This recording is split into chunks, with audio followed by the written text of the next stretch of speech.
എല്ലാവർക്കും നമസ്കാരം. സമൂഹത്തിൽ ആഴ്ന്നിറങ്ങിയ കെട്ട മനസ്സുള്ളവരുടെ ദുഷിച്ച വേരുകൾ പിഴുതെറിഞ്ഞേ മതിയാകൂ. അത്തരം കെട്ട മനസ്സുള്ളവർക്കെതിരെ നാം ഓരോരുത്തരും ഉണർന്ന് പ്രതികരിക്കുക, ഇരകൾക്കൊപ്പം നിൽക്കുക എന്നതായിരിക്കണം നമ്മുടെ കടമ. അല്ലെങ്കിൽ ഇരകൾ വേട്ടക്കാരാവും.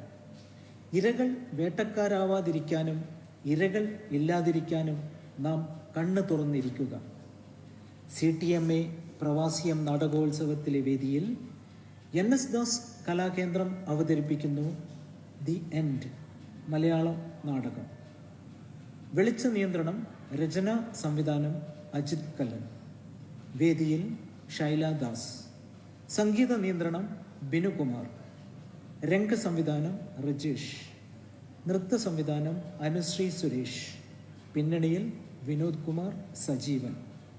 ദി എൻഡ് നാടകം തുടങ്ങുന്നു.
ശരീരം നിശ്ചലമാകും. നാളെ ഞാൻ ഇല്ലാതാവുക. അതോർക്കുമ്പോൾ ഒരു കിടല.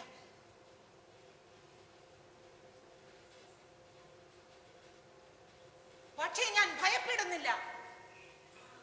തൂക്കുകയറിന്റെ മുന്നിൽ നിൽക്കാൻ എനിക്ക് ഭയമില്ല. സമാധാനത്തോടെയാണ് ഞാൻ എൻ്റെ ജീവിതാവസാനത്തെ കാണുന്നത്. കേൾക്കുമ്പോൾ നിങ്ങൾക്കിത് അതിശയമായി തോന്നിയേക്കാമല്ലേ? സത്യം അതാണ്. ഒന്നിനെ കുറിച്ച് ഞാനിപ്പോൾ ചിന്തിക്കുന്നില്ല. മരണത്തെ മുഖാമുഖം കാണുന്ന അവസ്ഥയിൽ എന്തിനെ കുറിച്ചും ചിന്തിക്കുന്നതിൽ എന്തർത്ഥമാണുള്ളത്, അല്ലേ?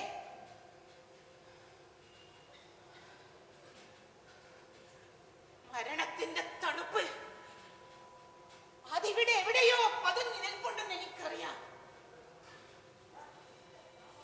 അവൻ എന്നെ കാത്തിരിക്കുകയാണ്. അവന്റെ ഊഴത്തിനായി ഞാനും അവനെ കാത്തിരിക്കുന്നു. കഴുത്തിൽ മുറുകുന്ന കുരുക്ക് മുറുകുമ്പോൾ ഉണ്ടാകുന്ന ഒരു പിടച്ചൽ, അത്രമാത്രം ജീവന്റെ തുടിപ്പ് നിൽക്കും.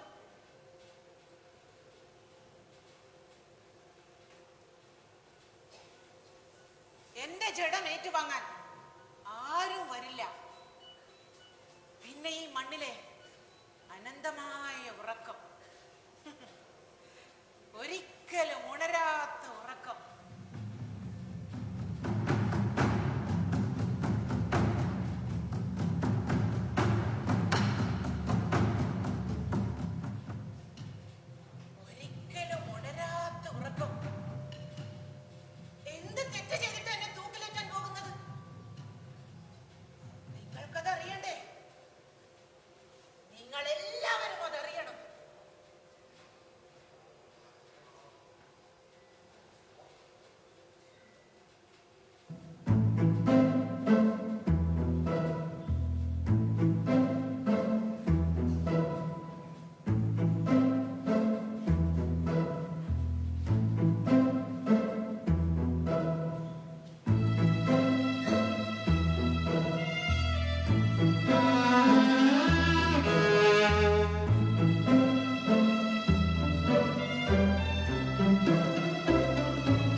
വീടിനുള്ളിലും മുറ്റത്തും തൊടിയിലും ഓടി നടന്ന് കളിക്കുന്ന കുഞ്ഞുങ്ങൾ, അവരുടെ വികൃതികൾ.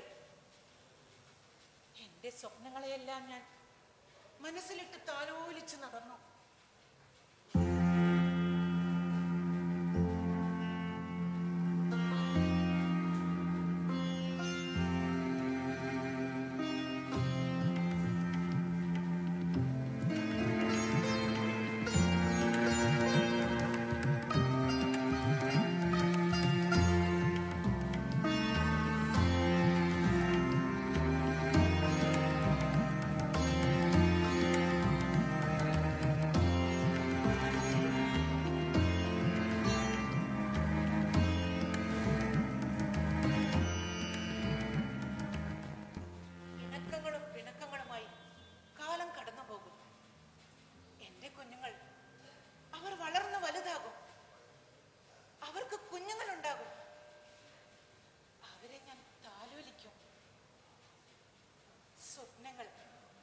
അതങ്ങനെയാണല്ലോ.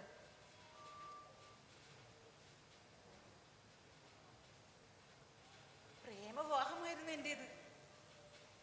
പ്രണയ ദിനങ്ങൾ, പിന്നെ ഒളിച്ചോട്ടം. ഭർത്താവിന്റെ ജോലി എന്താണെന്ന് പിന്നീടാണ് അറിഞ്ഞത്. കഞ്ചാവും ലക്ഷങ്ങൾ മറയുന്ന മയക്കുമരുന്ന് ബിസിനസ്സും. ഇടനിലക്കാരനായ പണി, കമ്മീഷൻ കിട്ടും. പുറകിൽ സമൂഹത്തിൽ സ്വാധീനമുള്ളവരും. ജീവിതമാകെ തകർന്നതുപോലെയായി. ഇങ്ങോട്ട് പോകാൻ ഒരിടവുമില്ല. പോകാൻ വീട്ടിൽ ആരൊക്കെയോ വന്ന് പോയിക്കൊണ്ടിരുന്നു. അവരുടെ നോട്ടം എന്റെ ശരീരത്തിലായിരുന്നു. ഭർത്താവിനതറിയാം, പക്ഷെ അയാൾ അതൊന്നും കാര്യമാക്കിയില്ല. വീട്ടിൽ ദിവസേനയുള്ള മദ്യസൽക്കാരം, അവർക്ക് കഴിക്കാനുള്ള ഭക്ഷണം ഞാൻ ഉണ്ടാക്കി കൊടുക്കണം, ഇല്ലെങ്കിൽ മർദ്ദനം. സഹിച്ചു, ഒരുപാട് സഹിച്ചു. എങ്ങോട്ടെങ്കിലും ഓടിപ്പോകാൻ തോന്നും. ഒരു ദിവസം നിവൃത്തിയില്ലാതെ വന്നപ്പോൾ മരിക്കാൻ തീരുമാനിച്ചു. പക്ഷെ അതിനും കഴിഞ്ഞില്ല. അയാളുടെ കുഞ്ഞ് എന്റെ വയറ്റിൽ കൈകാലിട്ടടിക്കാൻ തുടങ്ങിയിരുന്നു. പിന്നീട് കുഞ്ഞിന് വേണ്ടിയുള്ള കാത്തിരിപ്പായിരുന്നു. ഞാൻ എന്റെ കുഞ്ഞിന് ജന്മം നൽകി. മോൾക്ക് 1 വയസ്സുള്ളപ്പോഴായിരുന്നു വീടിന്റെ മുന്നിൽ ഒരു പോലീസ് ജീപ്പ് വന്ന് എന്റെ ഭർത്താവിനെ പിടിച്ചുകൊണ്ടുപോയി. ഏതോ ഒരു കേസിൽപ്പെടുത്തി കോടതിയിൽ കൊണ്ടുപോയി ശിക്ഷിച്ചു, ജയിലിലടച്ചു.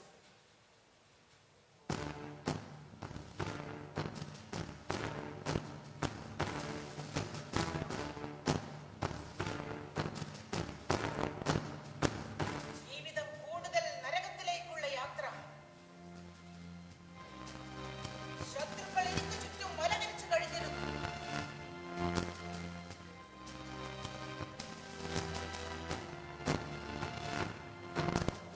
അവറ്റകൾ എന്നെ വലയിൽ കുടുക്കി. വലയിൽ വീണ ഇരയെ നോക്കി ആർത്തട്ടഹസിച്ചു.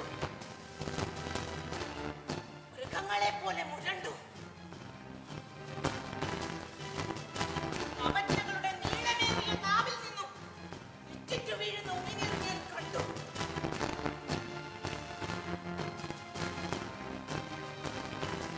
മനുഷ്യ മൃഗങ്ങൾ.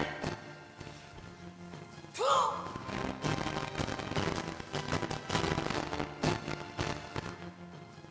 ഭർത്താവിന്റെ കൂട്ടുകാർ വീട്ടിലും വന്നു തുടങ്ങി. അയാളുടെ സമ്മതത്തോടെയായിരുന്നു അവന്മാരുടെ വരവ്.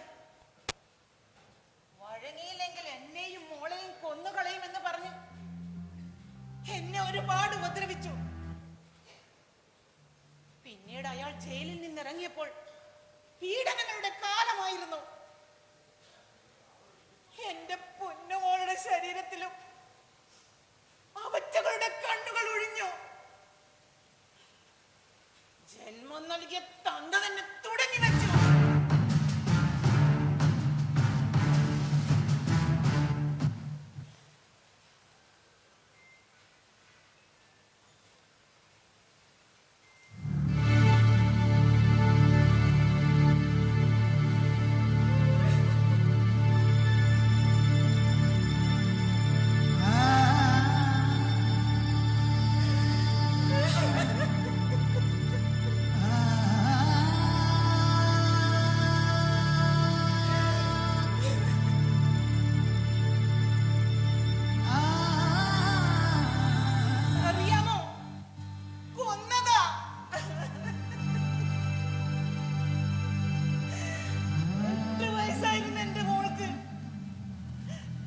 മരിക്കുന്നതിന് മുമ്പുള്ള ദിവസങ്ങളിൽ എന്റെ മാറോട് പറ്റിച്ചേർന്ന് കിടന്നവൾ പിച്ചും പേയും പറയുമായിരുന്നു.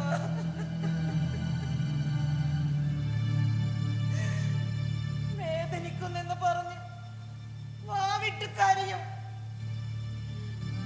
ഒരു ദിവസം ഞാൻ നോക്കുമ്പോ രക്തത്തിൽ കുളിച്ചു കിടക്കുന്നു.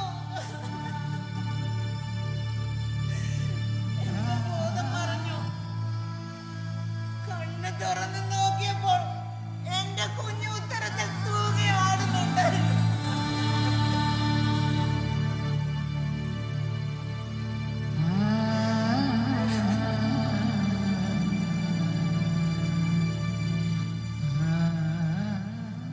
ആത്മഹത്യയായിരുന്നത്രേ. ആത്മഹത്യ ചെയ്തത്രേ. ജീവിച്ച് കൊതി തീർന്നില്ല. കളിച്ചു ചിരിച്ചു നടക്കേണ്ട പ്രായം. ഒരു നിമിഷം അവളുടെ മുഖത്തേക്കൊന്ന് സൂക്ഷിച്ചു നോക്കിയിരുന്നെങ്കിൽ, ആ മുഖത്തെ നിഷ്കളങ്കമാവൊന്ന് കണ്ടിരുന്നെങ്കിൽ ആവുമായിരുന്നു.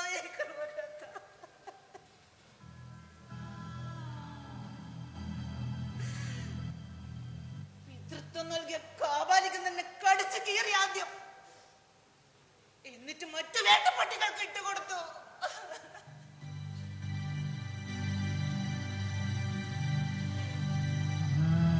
എന്റെ മോളുടെ ജീവന്റെ തുടിപ്പ് എനിക്ക് ഈ ഉടുപ്പിൽ അറിയാം. അവളുടെ സാന്നിധ്യം ഞാൻ അറിയുന്നു. ഇതൊക്കെ വെറും തോന്നലുകളല്ലേ? നഷ്ടപ്പെട്ടത് തിരിച്ചു കിട്ടോ?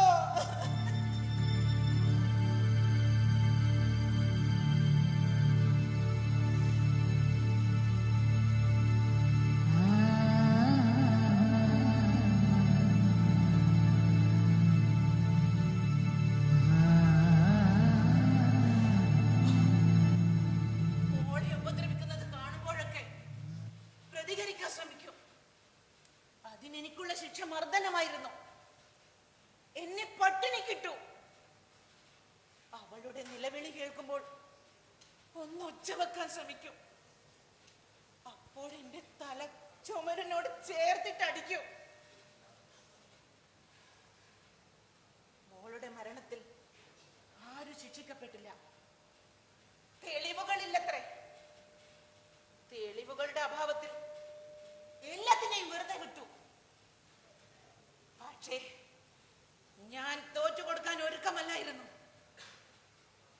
അവന്മാരുടെ കൂടെ നിന്ന് അവരുടെ ഇഷ്ടങ്ങൾക്കെല്ലാം വഴങ്ങിക്കൊടുത്തു.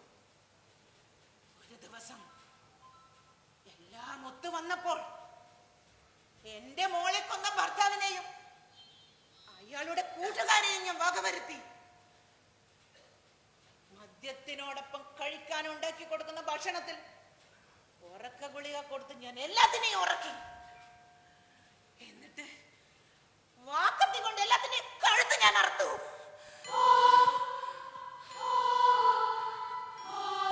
ക്രൂരമായ കൊലപാതകം. 4 എണ്ണത്തിന് നാട് തന്നെ വിറങ്ങലിച്ചു.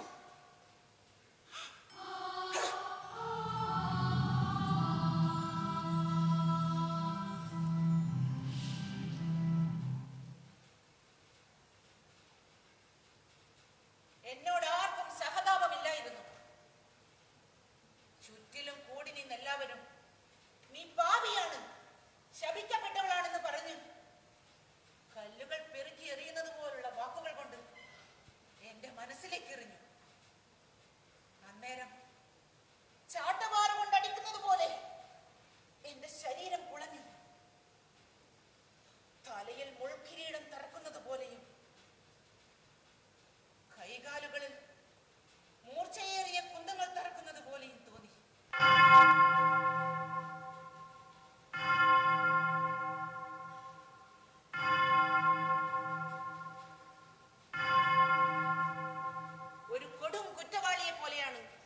എല്ലാവരും കണ്ടിരുന്നത്. സ്ത്രീയായവൾക്ക് എങ്ങനെ ഇത്തരത്തിലുള്ള കൊലപാതകങ്ങൾ ചെയ്യാൻ കഴിഞ്ഞു? അതിനുള്ള ധൈര്യം എവിടുന്ന് കിട്ടി? ഇത്തരത്തിലുള്ള ചോദ്യങ്ങൾക്കുള്ള മറുപടിയായിരുന്നു എല്ലാവർക്കും വേണ്ടിയിരുന്നത്. ആരും എന്നെ കുറിച്ച് മനസ്സിലാക്കിയില്ല. ഞാൻ എങ്ങനെ ഒരു കൊലപാതകയായി? എന്റെ സാഹചര്യം എന്തായിരുന്നു? ഇതാർക്കും അറിയണ്ട. എന്നിലെ സ്ത്രീയെ കുറിച്ച് ആരും ചോദിച്ചറിഞ്ഞില്ല. ആർക്കും എന്നോട് സഹതാപവും ഇല്ലായിരുന്നു. ഞാനും കൂടി അറിഞ്ഞുള്ളൊരു നാടകം കളിയാണിതെന്ന് എല്ലാവരും പറഞ്ഞു. സമൂഹം എന്നെ നോക്കി ചിരിച്ചുകൊണ്ടേയിരുന്നു. എല്ലാവരും എന്നെ ആഘോഷിക്കുകയായിരുന്നു. നിഗൂഢമായി എല്ലാവരും എന്നെ ആഘോഷിക്കുകയായിരുന്നു.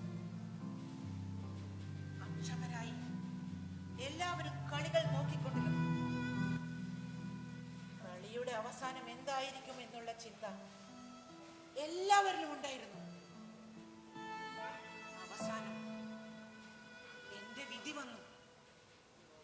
കൊലപാതകിയായ എനിക്ക് വധശിക്ഷ തന്നെ കിട്ടി.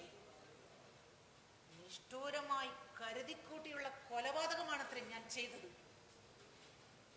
കൊലപാതകമാണെന്നറിഞ്ഞതും എല്ലാവരും കൈകൊട്ടി ചിരിച്ചു. എല്ലാവരും ആർത്തട്ടഹസിച്ചു. എന്നാൽ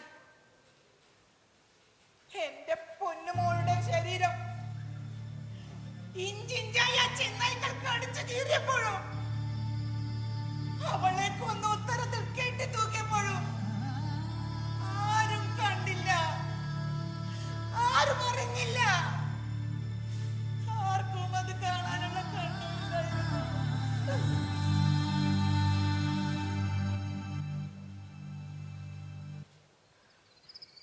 ഇന്നെന്റെ അവസാന രാത്രിയാണ്. ഇന്നെനിക്കെല്ലാം മറന്നുറങ്ങണം.